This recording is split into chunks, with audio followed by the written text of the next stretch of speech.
Hello and welcome to Bloomberg Quint. I have with me Mustafa Abdel-Wadood. He's the managing partner and global head of private equity at the Abraaj Group, which is a very, very large private equity group across Asia and I think in some frontier markets, as you pointed out, Mustafa. Absolutely. We operate across a lot of frontier markets. Right. Thank you very much for joining us. Let me start by asking you to characterize the year for me.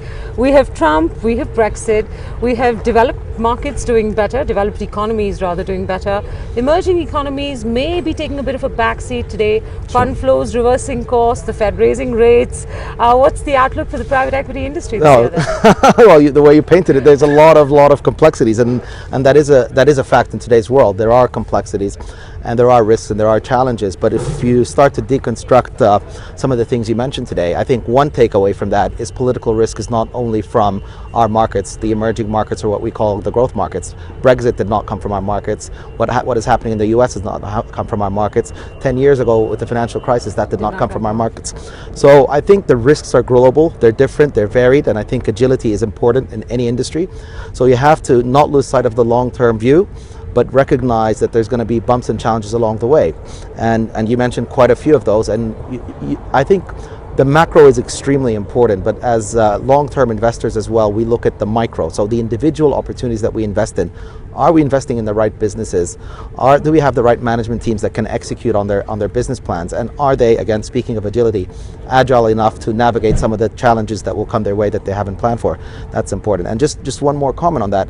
The underlying macro is, again, very strong. I mean, if you look at India, if you look at Asia, if you look at the rest of our growth markets, the demographics are strong. These are consumers that are growing, a middle class that's growing, and the urbanization factor, you cannot underestimate that, and the consumption patterns that come with it. Okay, but we are seeing more interest in the developed markets right now. I think the prospects for growth seem stronger in the US, in the UK, in parts of Europe.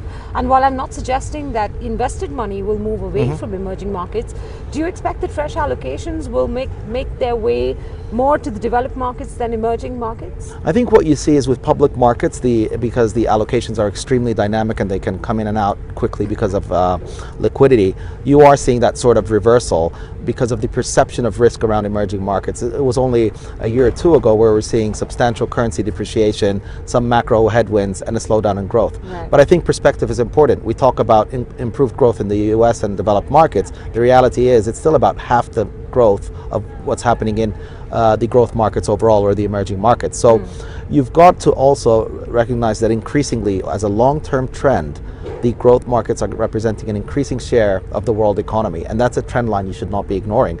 But the knowledge and the perception and understanding of risk around developed markets amongst most investors is more thorough, so by definition it's a bit skewed. Yeah, fair enough. Let's talk about India.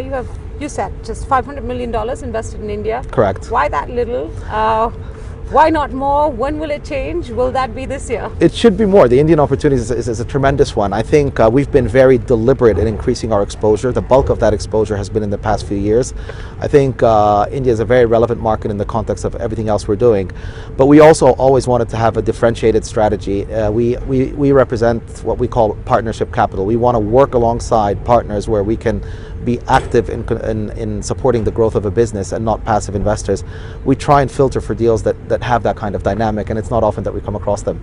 Okay, so you're invested in 3 businesses in India right now, a renewables energy business with the Aditya Birla Group, Care Hospitals, and Big Basket. Those are our more recent investments. And more recent? Yeah, we have a few legacy investments that are smaller, but since we've been increasing our exposure, those are our more recent investments in the past, say, 18 months or so. So we're very happy with the outcome so far. Let's talk with Basket. E-commerce has been an exciting space in India, mostly because it's been losing money hand over fist. And then recently we've had a bunch of e-commerce entrepreneurs stand up and say, hey, we need protection from the Amazons of the world. You know, the government should step up and do something about it. So, but that's on a snarky note. Sure, no, that's fine. More interestingly, on a commercial note, what do you make of where the business is right now?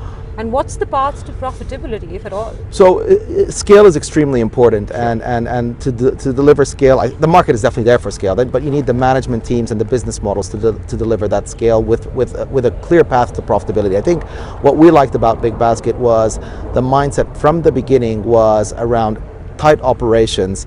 The background was largely operational as opposed to technology. The technology is a critical component, but we see it as an enabler as opposed to the core business. And I think that again, nuanced approach to that business makes a big difference. We've been seeing how the numbers have been progressing. We've been seeing the discipline around assessing each and every individual market and whether it makes commercial sense or not, and recognizing when it doesn't, and refocusing your efforts where it does make sense. And that, again, going back to what I said earlier about agility, we're seeing that with the management team and with the business. So it's been less than a year now, and we're seeing that it's tracking to our expectations. So you won't tell me how much you have invested or what percentage shareholding we haven't disclosed that exact number. You don't disclose that, okay. But is it substantial, or do you intend to increase it over time? We've actually just we've invested in two rounds, actually. Okay. Yeah. So we've done 2 rounds. And you said you wanted to be a partner, so I assume that these are substantial stakes, the material stakes. I think the dynamic is one of partnerships. They are material stakes, and it's not about the percentage. Obviously, there's a minimal percentage at which you become influential, but it's really about the alignment with the management team and having the right dynamic. And I think with private equity specifically, at least the way we see it, you need a small number of aligned parties during an aggressive phase of growth, because the decision making is quicker and you're more nimble. Are you looking for more investment opportunities in e-commerce? We do that across the board. So we have an investment in one of the largest online retailer, for example, in Turkey.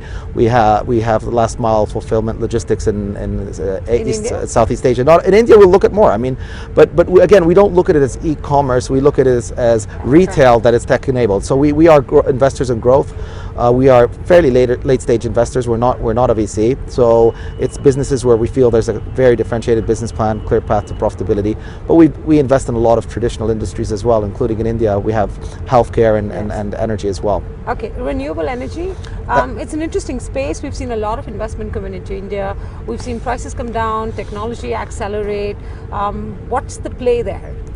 So the play is, energy is a major enabler of economic growth and has been a massive bottleneck, and renewable is getting to the point where it makes economic sense as well, and we'd rather invest in the future than anything else. So we see that clear path. We have a partnership in India specifically with the Aditya Birla Group, which is a very positive partnership on solar, and we have intentions to build out 500 megawatts, of which this first 60 are already underway. So we're firm believers, and we're investing in clean energy across the growth markets. It's a major enabler in growth markets. Okay, healthcare you spoke of a little bit, but instead of asking you individually about care hospitals, let me ask you this: what sectors look most promising to you in India besides the 2 that we've already spoken of, or the 3 that you already invested in? So there's a pattern, obviously. So we've invested where we actually believe that there's growth. Healthcare, again, India, the talent pool is there, the demand is there. There is potential also for the ability to leverage the expertise and demand that India has demonstrated in the healthcare sector across different markets. So we have a broad healthcare platform across the growth markets, including in sub-Saharan Africa, etc. And we're leveraging the technology and the know-how through very disciplined corridors to take that to other markets as well, aside from the local opportunity as well. Besides these 3, I think retail, so consumer businesses in general. I mean, at the end of the day, India is one of the infrastructure. Infrastructure is a very interesting asset class, but we tend to focus on the energy component of it. So we stick to what we know, and we try and do that well. And so definitely the infrastructure opportunity is interesting, but we have taken the energy and focused on it as a subcomponent. I'm going to ask you the journalistic question that you hate answering. Tell me. How much more money are you going to put to work in India over the next 2 to 5 years? We have a dynamic allocation. At the end of the day, we will be allocating according to the opportunity. What I can tell you is we're deploying more than we used to, and we'll continue to do so because we are seeing the right opportunities now. And we also feel that the economic reform that's taking away, I know people may say it's stumbled, etc., but we are positive long term in terms of the growth prospects of India. It is a large market. We're underinvested there from considering the size of that market, and we look to do more. Okay, so let my final question then be on your assessment of India's economic performance over the last couple of years. It's been interesting. I think we've seen finally some signs of recovery, and then we had this demonetization decision that's been disruptive in many ways. How do you take stock of where India is? Are you happy with the way government policy has been shaping up?